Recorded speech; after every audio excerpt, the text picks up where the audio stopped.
Good morning to all of you. Welcome to our Thursday Namaste session. It is a rainy day here at Namaste Village, which is good. We need rain. It makes it a little cooler, but it's okay. It's going to refresh the whole earth, the whole ground, our being, all of us. So we welcome it. And we're going to be sharing one of those daily word lessons that appear on the surface to be a little elementary, almost like something that a child would sing or read or share. But as I've said before, a child can find treasures at the shore, on the edge of the ocean, but a saint can dive to the deepest part and find unimaginable treasures. And that's what we're going to do here today, is seek out those unimaginable treasures in this lesson. And Vicky and Teddy are not here today. They are handling some family business. So I'm going to be joined by Calico in a little while. So let me go ahead and put this up on the screen so you guys can see this. So today's daily word says, authentic living is my key to belong. And the word is belong. So here we go. In fact, this is not a chant. Like I usually like to sing it as a chant that we can all join together in. This one was a little bit different, more of a song. So I'll just invite you just to sit back and enjoy it.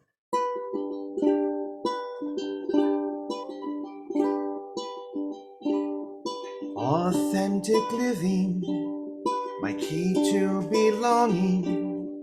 My key to belonging is in living. I understand my way, I follow every day, the only path that comes from my giving.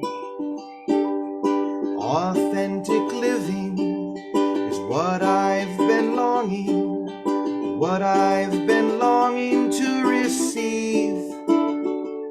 For in giving is my heart made strong. It doesn't have to take too long. All I need to do is to believe. Yes, all I need to do is to believe. All I need to do is to believe.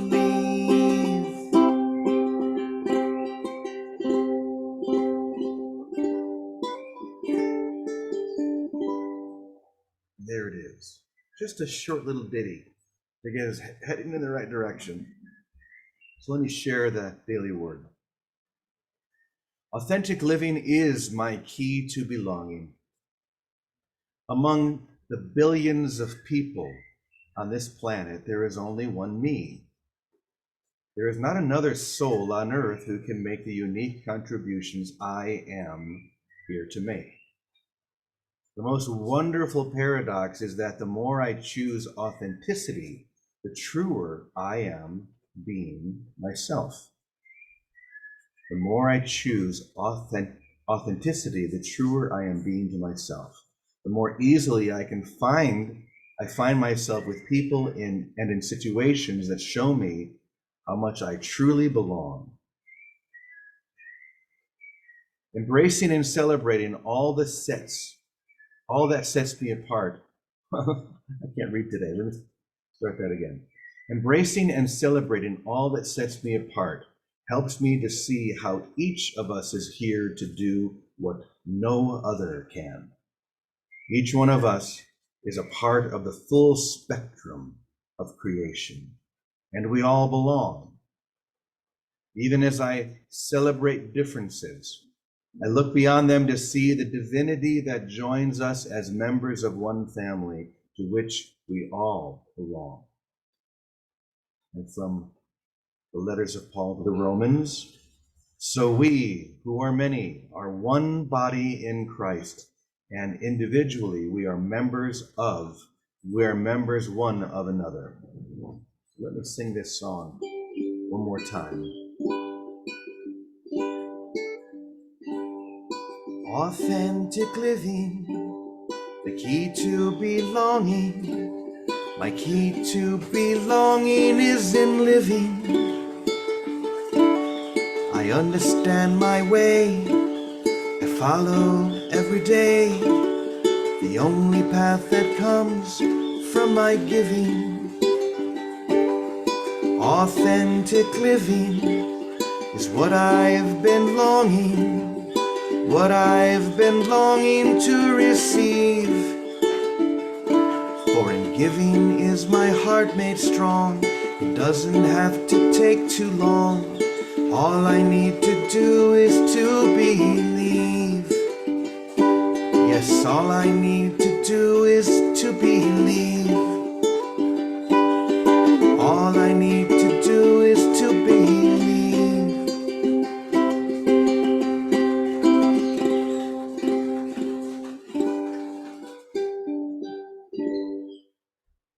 Okay.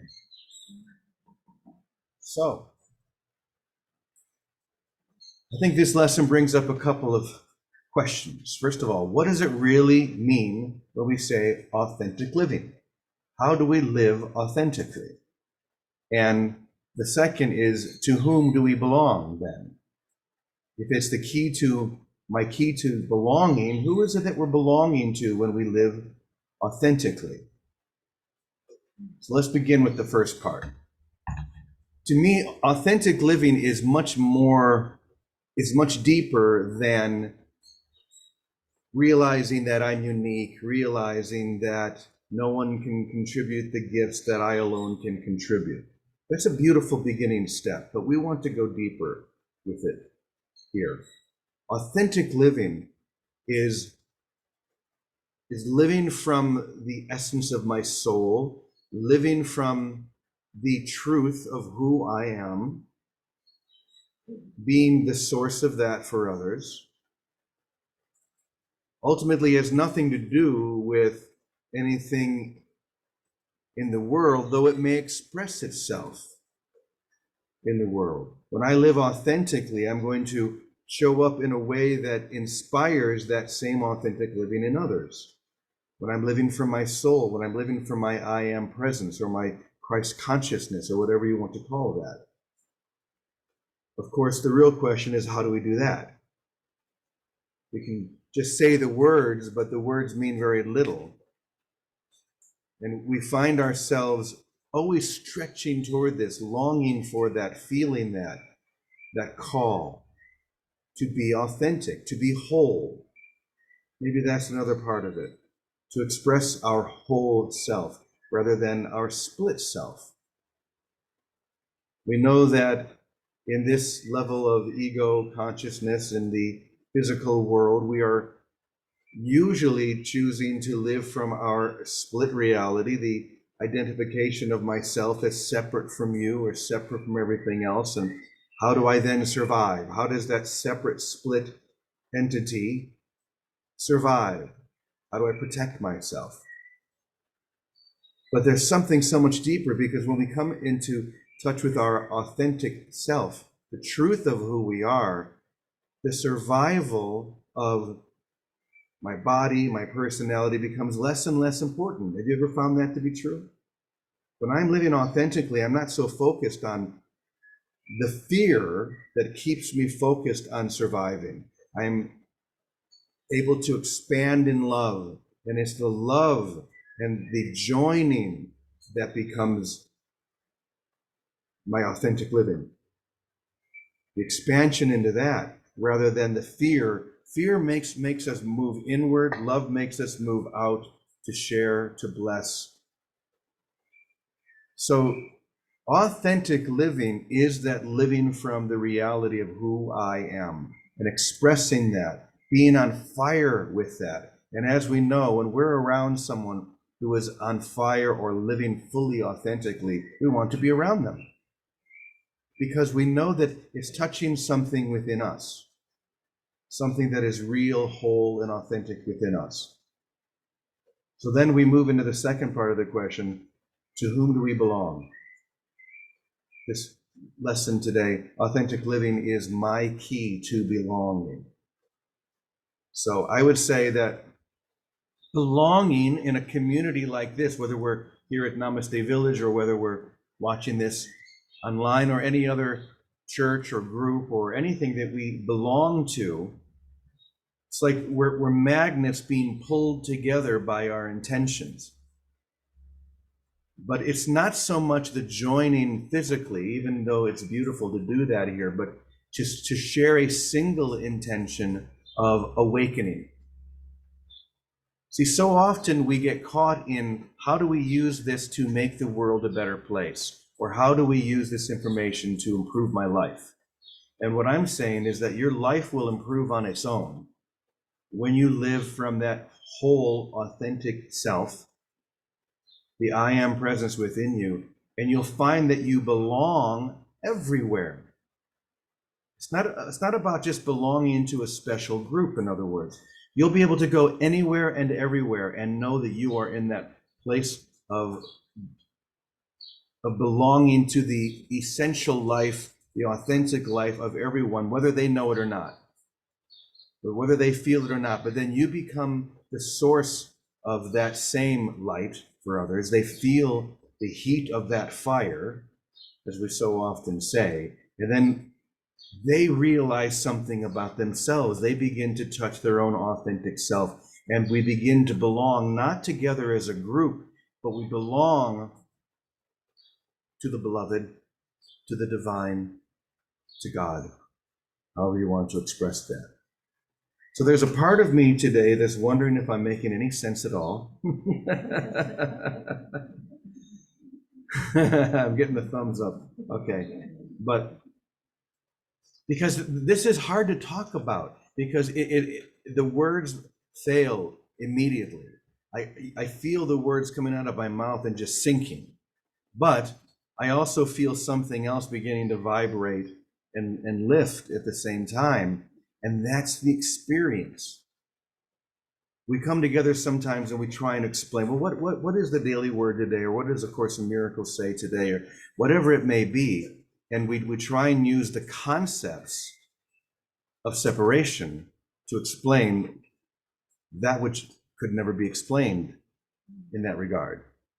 But we can feel it. And so I just believe the tuning into that feeling of belonging to a whole reality, a loving divine extension that is always extending, always blessing, always loving. We belong to that, not the identity, not the me that I think I am, but the authentic reality that I am and will always be.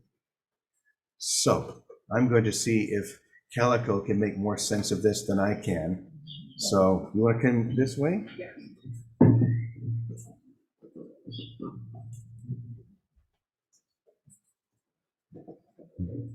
Which mic is which? Looks like an aircraft carrier up here. Sorry. Hi, everybody. I love this. You know, James just asked me at breakfast if I'd be interested in jumping up, since Teddy and Vicky are visiting kids, and I said, well, what's the daily word? And he said it. Authentic living got me. I immediately stopped there, and I loved what you said, because it's exactly, we're not necessarily all living in Namaste, but we're all living in one mind. And if my desire is singular, as your desire is singular and your desire is singular, we meet there. What's that Rumi? You said that Rumi poem the other day, and it's like, in that field beyond what we see as whatever. Yeah.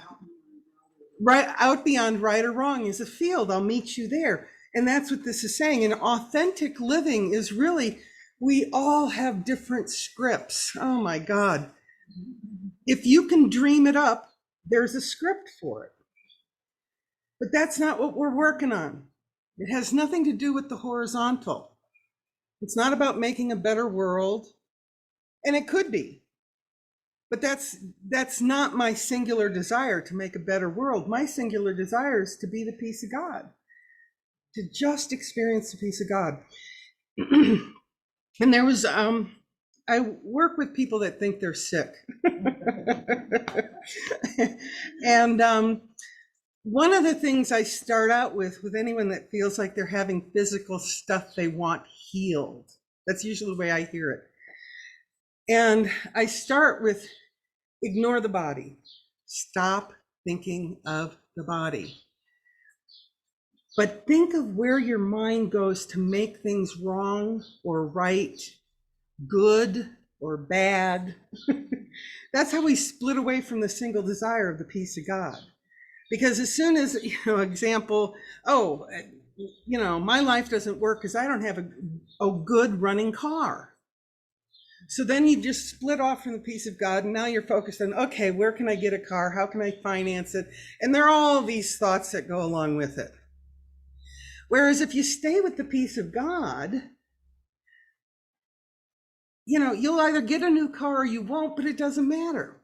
So I work with people that think they're sick, and I've been working with this one woman in Holland. She's just a rocket for God.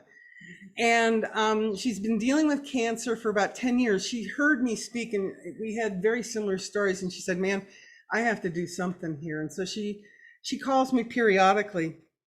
And, the first thing is with most people, she explained the physical, what's going on, blah, blah, blah. And then I immediately tell her, okay, never repeat that again. Where's your mind? Are you focusing on someone that you don't like? Are you focusing on something that you don't like in your life?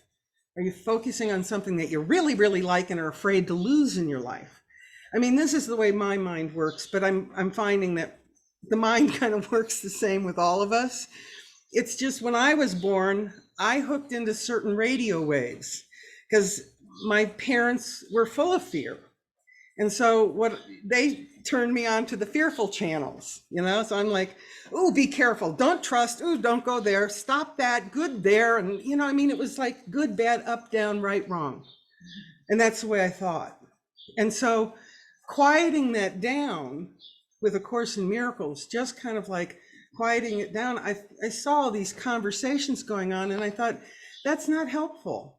That's just not helpful. And so I worked with this woman of just looking at her thoughts, and she had a lot of issues around food. And so we just kept, she had good foods and bad foods and right foods and wrong foods. And it was layers. I like to say we're artichokes, and we have to peel off all these layers. And where do we get to? Our heart. And so she finally has been doing all this work, and she called me not too long ago. And she said, Calico, I don't know what's going on. I'm actually kind of nervous. I said, what's happening? She said, I went in and got a CAT scan because she's still doing the medical stuff. I went in and got a CAT scan, and it was really bad. And I feel fabulous. And I said, that's the mind training. The script is going to throw at you whatever the script is going to throw at you. And it's ours to just, can I be authentic with whatever the script is showing up with? And authentic to me is, can I stay in my loving mind? That's the authenticity. I mean, that's really who we are. We just kind of mucked it up along the way with, fear of everything and everybody. And so once you get all that out of the way, there's this ability to breathe, ability to see through all these false thoughts that, we were talking this morning, they're waiting right on your night table for you. And as soon as your eye just cracks open, they're like, okay, this is the way the day is going to go down. You've got to get gas, and you don't have enough money, and you're going to have to go to work. And this is the way my days used to start. And it's like, now it's like, it's quiet. I get up, go to the bathroom, come out and just, Holy Spirit, help me see everything through your eyes. And that's my morning prayer. It's some version of keep me focused on the truth, on the authentic life of just love. And I'm just going to say this because this is where, I mean, I'm always working with my mind. And what's been coming up for me has been a lot of loving whatever form appears before me without me putting any labels on it. And this has been going on for a couple of years, but one of the things for me personally, I didn't learn how to love myself in form. So I lived most of my life in massive diets to keep my weight at a certain number. And that was pretty effective until the cancer happened and I went on steroids and I blew up 100 pounds in a year and I was eating next to nothing. And I told my hospice nurse at the time, I said, this is not right. This is not fair. Oh, that's a good one. There's a good belief to look at. This is not fair. I said, you know, I would rather die thin than live fat.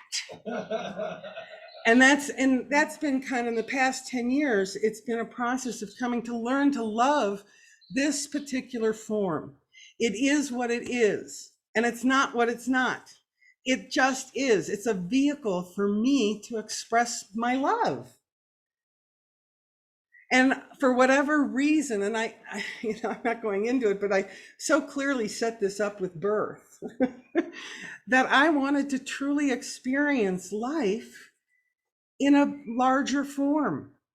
Because there are certain things that you come across in large forms that you don't come across in thin forms. And it's just an experience that I wanted to have. But my whole life I was fighting it. Oh no, 2 pounds up, bad news. 1 pound down, good news, but don't be careful. You know, I mean, just the setups. And it was a constant setup every morning until I wrote a blog about it. I threw my scale out with Christ. I'd thrown the scale out before, but I always went back and bought one because I was terrified. But this time I threw it out with Christ because Christ knows I'm perfect, no matter what form. And it was, and oh God, I could just go on, and I don't know what the time is, but okay, I'm going to go for it because I did a silent retreat for 12 days over the new year. And this was coming up a lot, this final, can I love myself exactly as I'm now? You know, tumor, whatever, slow, not fast enough. I mean, those are all the judgments that I still hold on to myself with, that I'm working on. But I did this retreat, and I really went deep into love, where I have experienced love. And one of the ways I used my script for was I always had a lot of animals. A student once gave me a button, said, destined to be an old woman with many cats. And it's like, and the truth was I had a lot of horses, but the reality was the same. I was looking for love. And animals are the perfect expression of that some of us can let in. And I could. And I had one horse in particular, Paloma. She was my trigger. Not trigger like, she'd yank me around, but like Roy Rogers' trigger, Paloma was my trigger. And we had one mind, and she had this big butt. Big butt. Everyone commented, she has the biggest butt. And I said, I know. And I would love that butt. I would put my face on it. I'd kiss it. I'd rub it. And I was in this retreat going, she was my projection. I could love her big butt, then why can't I love my big butt? And so I've been doing it ever since.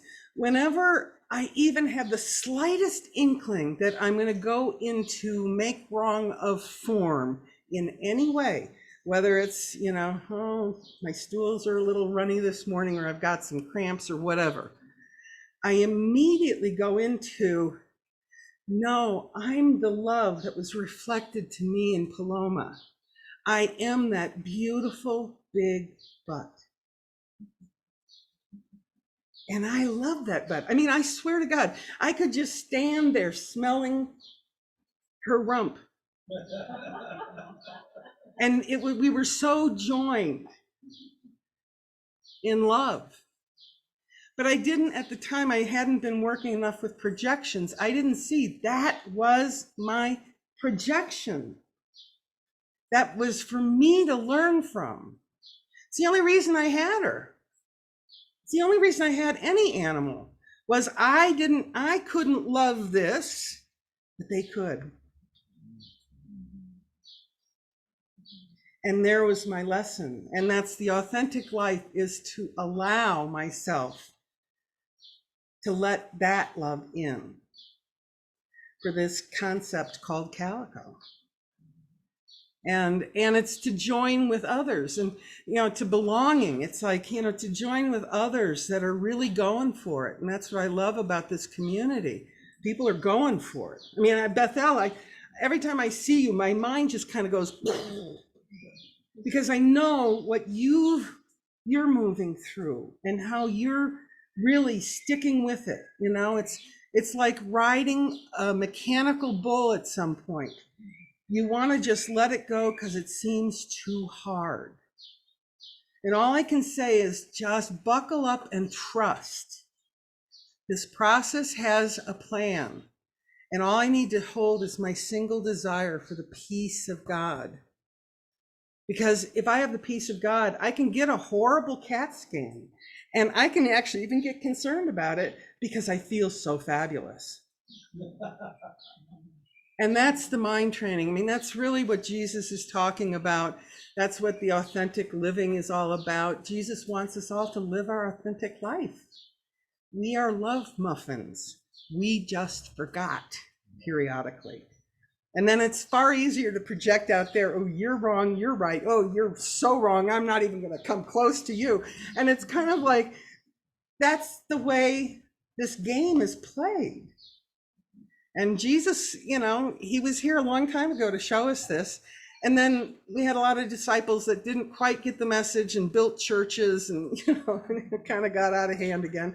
But now we're coming back to, no, this is a course in self-study, studying myself and how do I see it. And it will be projected by you, because believe me, I've made so many people wrong, so many situations wrong. I mean, Rod, I wish Rod were here. Someone told him once that he's the warrior, and I am a warrior. I came out fighting, anything, everything. And I was in the 60s when I remember saying to myself, oh, these beautiful love songs, why is it so hard to just love? To just love. Why can't we love? And Vietnam was going on, and they were fighting for equal rights for women. And I was out there on the front line with all of it. This is right. That's wrong. Well, that's why we can't see love. We're too busy with our split desires of, I don't want any more Vietnams. I do want equal rights, or whatever it is in your script. And once I was going, oh yeah, I forgot it. Peace of God. I had the peace of God. None of this matters.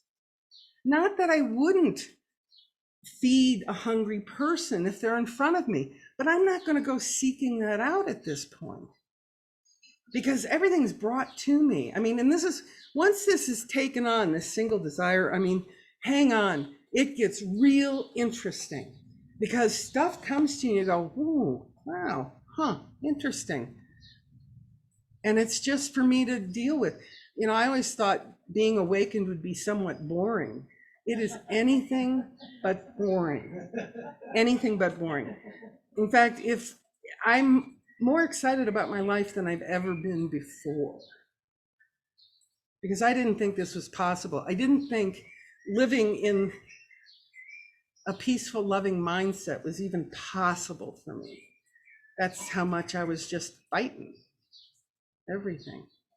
So with that, I'm going to turn it over to you, and you can handle the board. Get this out of the way. Perfect. Thank you. Wow.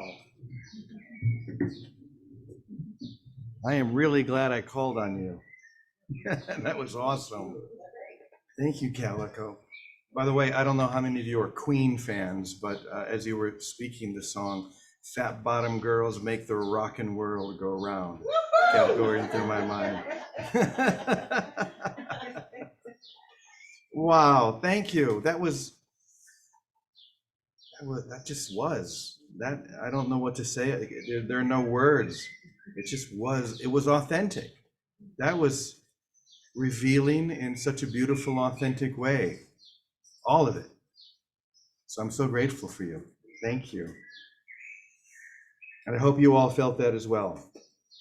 It was a beautiful way to begin our day. So let's go ahead now and tune in to the authentic prayers and that we want to offer for ourselves and for others, that we want to place upon the altar. Of course, the way that we do that is not by asking for something to be done, but recognizing that our prayers have been answered already. So I'm going to invite all of you now to see if there's anything that you want to lay upon the altar. Maybe it's something for a friend that you love, something that's happening in their life, or something in your own. Go ahead and see what rises within you.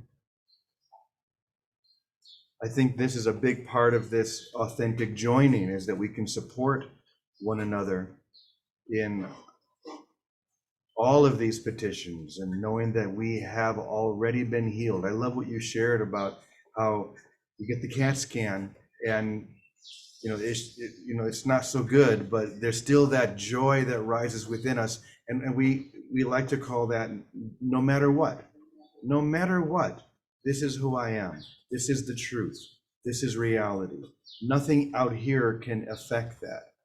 So even as we lay our prayers upon the altar, we feel the power and the presence of that no matter what feeling. So if there's anyone here at Namaste that would like to begin, why don't you go ahead and say it out loud and I'll repeat it into the microphone.